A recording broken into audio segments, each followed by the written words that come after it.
The '67 Mustang Fastback wasn't just dead, it had been buried. Tucked beneath a torn tarp in the far corner of her grandfather's collapsing barn, it looked like a relic swallowed by time. Rust ate through the fenders, vines crept along. The doors and the engine bay was more home to cobwebs than horsepower. The once beautiful body was bruised by years of neglect, the interior rotted and torn. Most people would have taken one glance and walked away, but not Riley Morgan. She stood there, 24 years old, with calloused hands and stubborn eyes, staring at the car like it was an heirloom made of gold. Because to her it was. This wasn't just some rusted-out shell. It was her grandfather's dream. The same man who raised her after her father left, and her mother collapsed into herself. The man who used to tell her bedtime stories about racing. Down country roads, about the time he almost got the Mustang airborne on a hill just outside Shelby. A man who told her, grinning, "One day, this beast is yours." Asterisk, he never got the chance to rebuild it himself. Cancer took him too fast. Asterisk, the day after his funeral, Riley went to the barn with a flashlight, notepad, and a pair of gloves 2 sizes too big. The moment she laid her hand on the hood, she made a silent promise. "I'll bring her back. For you. For me." But love alone doesn't turn wrenches. Riley didn't know what a torque wrench was when she started. She didn't know the difference between a carburetor and a camshaft.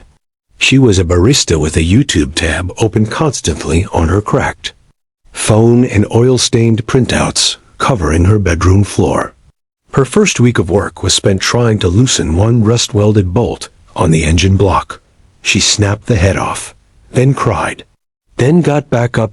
Asterisk, every evening after work, she was in the barn, sometimes till midnight, sometimes all night. Rain pounded the tin roof. Wind whistled through the broken windows. Her hands blistered, her nails chipped. Her clothes started smelling like gasoline and old leather. She swapped fast food dinners for bags of trail mix she could eat while elbow deep in a transmission. Her world shrank down to the size of that car. People noticed. Her mother gently suggested she was obsessing. Friends stopped calling. A few garage guys she tried asking questions from either dismissed her or flirted condescendingly. One even said, "Sweetheart, you're going to end up with a pile of bolts and a broken heart." She didn't reply. She just went home, cleaned her tools, and studied harder.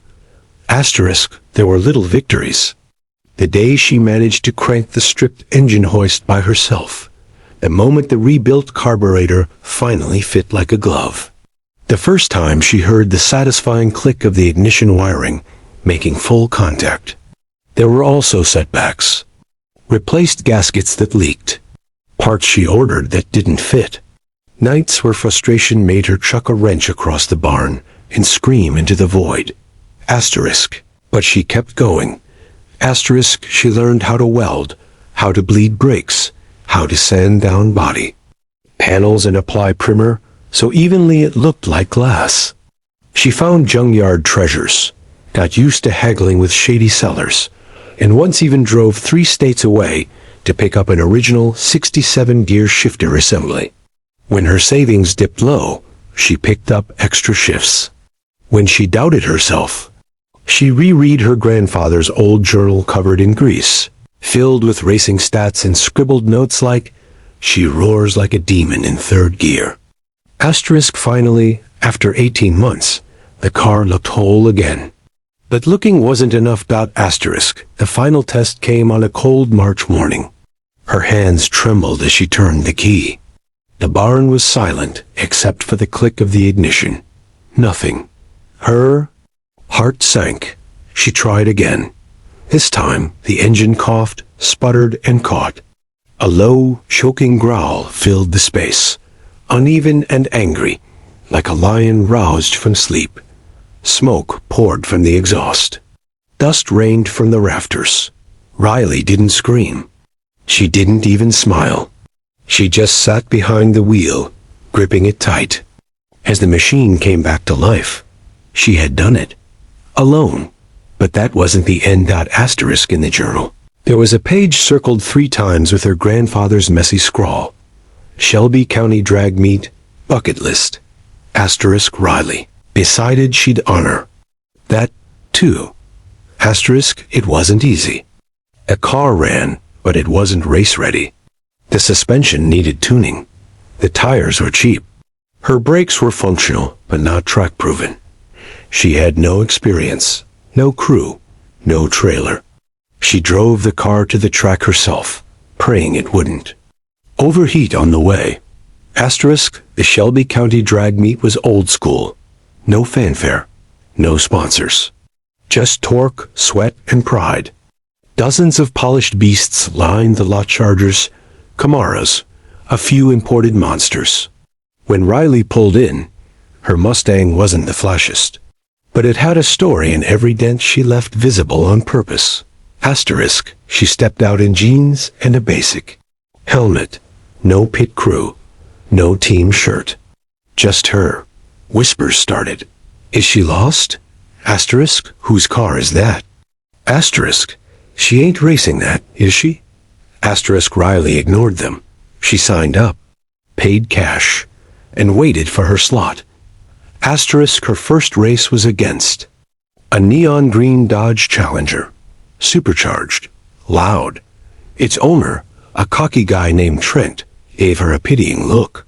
You sure, sweetheart? That thing's seen better decades. She just nodded and climbed into her car. Engines revved. The crowd leaned forward. The starter raised his hand. Green flag. She hesitated for half a heartbeat, then slammed the pedal. Asterisk, the Mustang leapt.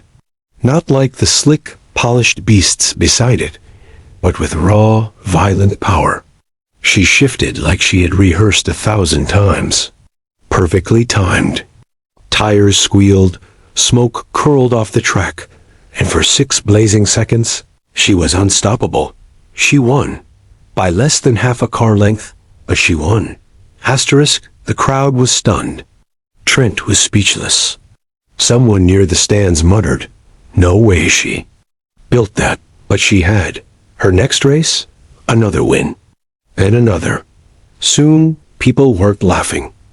They were watching, studying her technique, commenting on the way she braked late and accelerated early. How her shifts were clean, decisive. Some racers stopped by between heats. Is that a 302 in there? Asterisk. Who did your suspension? Asterisk. You running stock gears? Asterisk. She answered them all. Calm.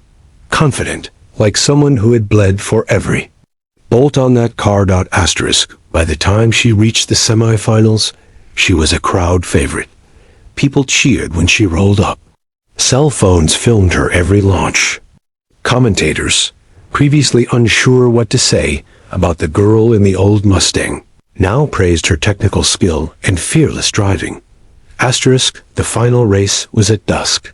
The sky was painted orange and deep purple. Her opponent was a twin-turbo Nissan GTR, a modern monster with computer-tuned precision. She didn't care. The flag dropped. Asterisk this time. The Mustang launched clean. No lag, no stumble. Just raw American muscle tearing down the track like it was chasing ghosts. It was close. So close that no one could tell who crossed first. The announcers had to check the timing boards twice. Asterisk, by 0.09 seconds, Riley won. The crowd erupted. Somewhere in the noise, she imagined her grandfather's laugh, low and proud. Asterisk later, as people gathered around her car, asking questions and taking photos, Riley sat on the hood, breathing in the scent of rubber and burnt fuel. Asterisk, she hadn't just rebuilt a dead Mustang. She had rewritten the story people told about her. No more, she can't. Asterisk, no more, she won't. Asterisk only. She did. Asterisk, and what happened on that track? Asterisk Unreal didn't even begin to cover it.